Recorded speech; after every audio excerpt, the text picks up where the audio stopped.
Hello po, mga kababayan. Kamusta po kayo? Sana po nasa maayos po kayong kalagayan. Si Kamanong po inyong likod ay nagbabalik po muli at tayo po ay magsama-sama magkomentuhan dito po sa Tambayan mga kabayan. Mag-umpisa na po tayo. Komentuhan po natin ito pong interview ni Boy Abunda kay Auntie Claire na tinatawag po ni Atty. Roque na nag-iisang reyna ng fake news. At pinag-uusapan po ito sa social media dahil po yung mga tanong ni Boy Abunda kung mamamatay ka raw po ngayon. Mga kababayan, ang sagot naman po ng ating mga kababayan, bakit bukas pa? Bakit hindi na ngayon?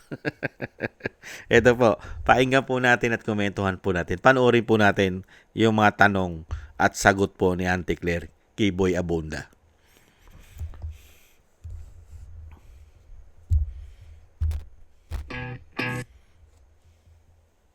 If you have wings, where would you go?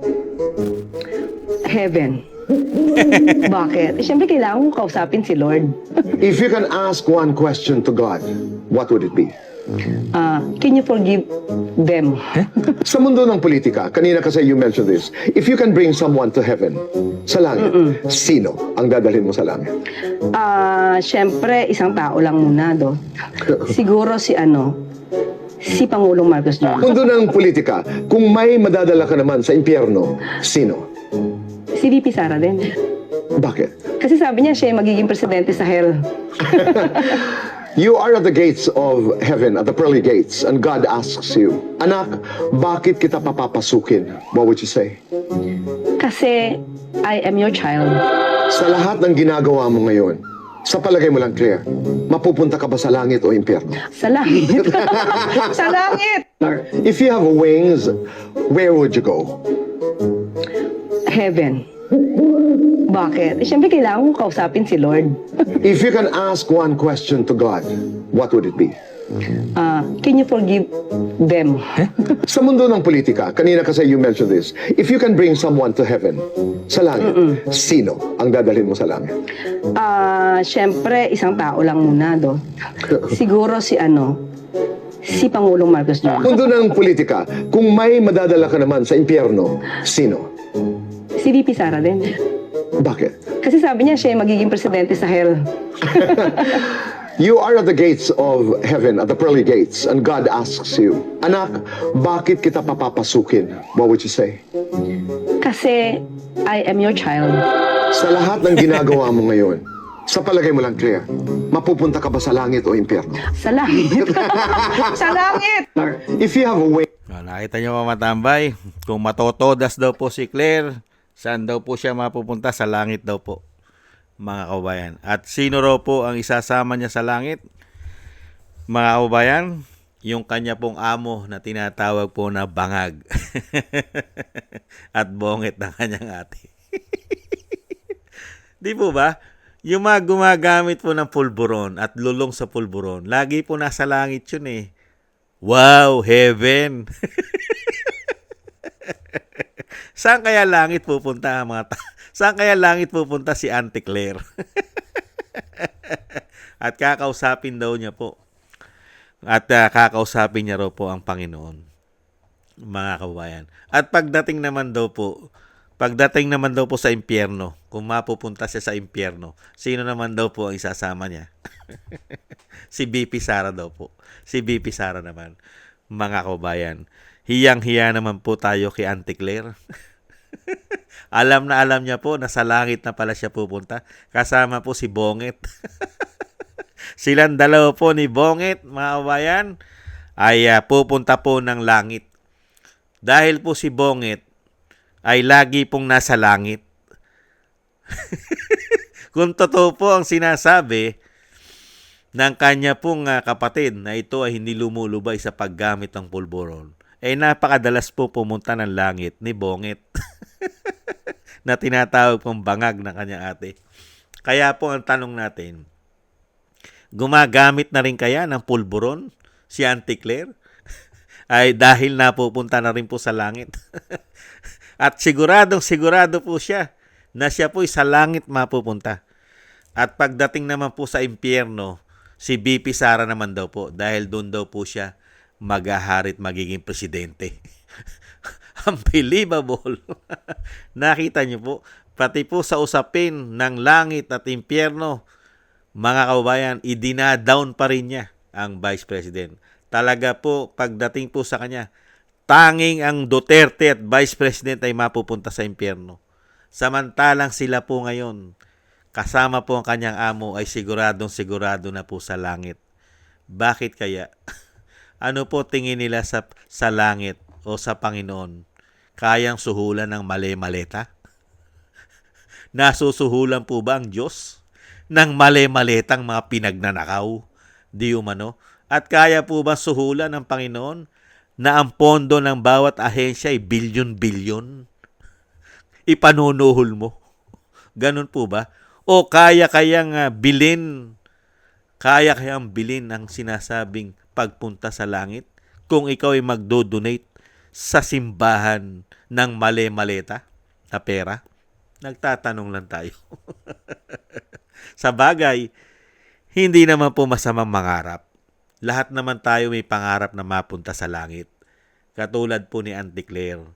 At least,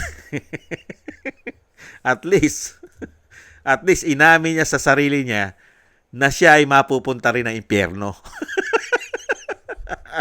Dahil kung siya ay mapupunta ng impyerno, sasama naman daw niya po ang BP Sara. At least, may impyerno rin. Ay, nako, patawarin, no?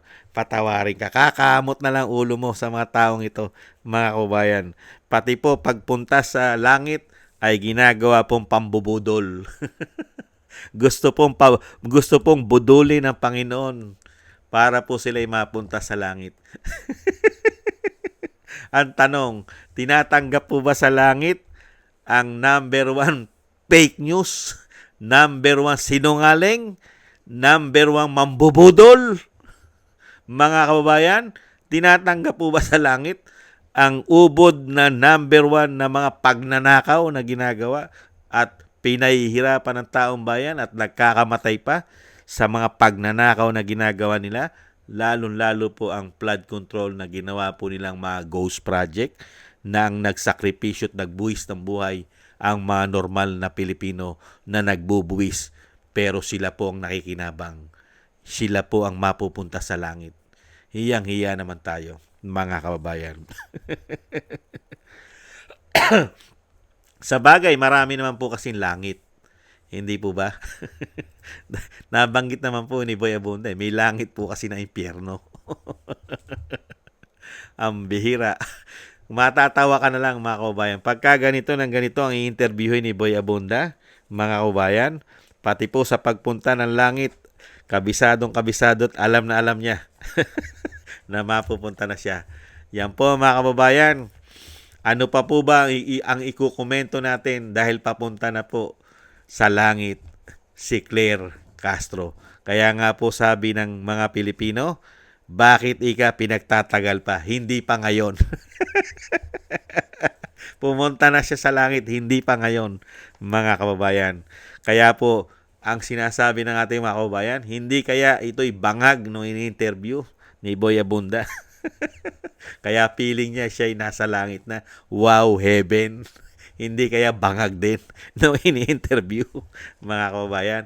Yan po, mga kababayan, ang isa pong Yusek, si Claire Castro, na sigurado na po na siya po ay pupunta sa langit dahil napakabuti po niyang tao at napakabuti po niyang Yusek, mga kababayan. Isa po siyang napakagaling at napakabuting tao, lalo-lalo po nung maglingkod po sa gobyerno. At pati po ang kanyang amo ay ubod po ng buti nitang tinatawag na bangag at bongit ng kanyang ate. Kaya silang dalawa pong mag-amo ay pupunta po sa langit. Ang napakahirap po, hindi man lang po sinama ang First Lady. Bakit kaya hindi sinama ni Claire Castro ang First Lady? Silang dalawa lang po ni Bongit ang pupunta sa langit. Ano kaya ibig sabihin nun? Siya na kaya magiging First Lady ni Bongit sa langit? Dahil hindi niya po sinama ang First Lady ni Bongit na tinatawag na si Lisa Tanas, di umano? Pambihira ka naman, Claire. Pambihira ka. Isasama mo sa langit si si amo mo. Pero yung asawa iniwan mo. Ibig sabihin, yung asawa papuntang impyerno. yung amo mo papuntang langit. Ganun ba? Pambihirang buhay yan. Hindi ba wala sinamay asawa? Iniwanan mo pa. Kayo pupunta sa langit, yung asawa hindi. Baka batikusin ka ng asawa, hindi mo siya sinama sa langit. Yan po mga kababayan, ang usaping langit at impyerno ni Claire Castro, mga kababayan. Kaya po kayo, mga kababayan, kung gusto nyo po pumunta sa langit, dumikit na po kayo kay Claire Castro at kay Bonget na tinatawag na bangag na kanyang ate.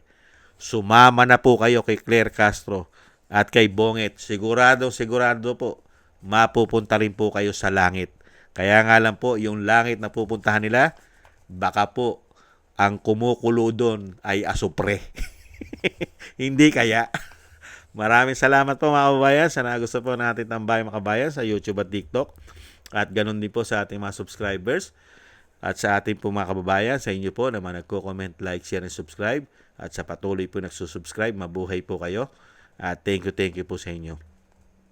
At shoutout din po sa mga nagbibigay po ng tulong at biyaya. Shoutout po kay Kingston from Hong Kong, kay Eric Hershaw from Canada, kay Annie Jo, kay Jim Aris from United Arab Emirates, Gayat Chena, Norma Garcia, Mary Natividad Blinden from Netherlands, Tatay Nick from Toronto, Canada, Jesus Valdepena, Rolando Guerrero, Milayi, Felipe Shapno from Texas, USA, Rolando Timbol from Alberta, Canada, Ma'am Elby Shermani from North Miami, Florida, Melchorita Espinosa from Orlando, Florida, USA, Arthur Estraniero from USA, Randy Crispino from Pasig, Mika Ligaspi, Tessie Mantilla from Kuwait, Frank Zamora from California, USA, at Romulo de Vinagracia from Bacolod City. Maraming salamat po sa inyo mga kabayan, at God bless po sa inyo lahat, at shoutout po sa inyo lahat. Ingat po kayo sa inyo po mapagawa. At tayo po'y magtiis. Kailangan po natin magtiis mga kabayan, at tiis-tiis lang po tayo. At muli po, paalam, bye-bye.